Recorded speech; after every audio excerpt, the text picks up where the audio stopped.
The armed forces of the Russian Federation continue the special military operation. Operational tactical and army aviation, missile troops and artillery annihilated 3 command posts in Drobyshevo of Donetsk People's Republic and Novovoznesenskoye in Kherson region, as well as 69 artillery units and firing positions, manpower and military equipment in 167 areas. In addition, units of the armed forces of Ukraine and foreign mercenaries were hit in 8 temporary locations near Kamyshevacha in Zaporozhye region, Sadok, Bezemennoye, Patikatki in Kherson region, Kramatorsk, Artyomovsk in Donetsk People's Republic, the city of Nikolaev and Zaporozhye.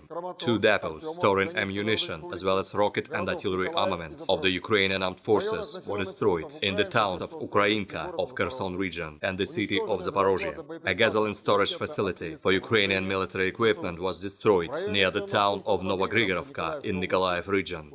The Russian air defense facilities eliminated 6 Ukrainian unmanned aerial vehicles in the territories of Novoandreevka in Donetsk People's Republic, Skadovsk, Vysokoye in Kherson region, and the Kakhovskaya hydroelectric power plant.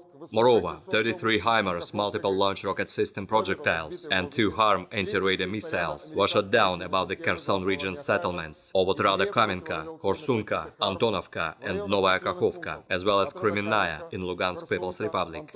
In total, 324 airplanes and 162 helicopters, 2,302 unmanned aerial vehicles, 383 air defense missile systems, 5,939 tanks and other armored combat vehicles, 874 combat vehicles equipped with MRLS, 3,513 field artillery cannons and mortars, 6,685 units of special military vehicles have been destroyed during the special military operation.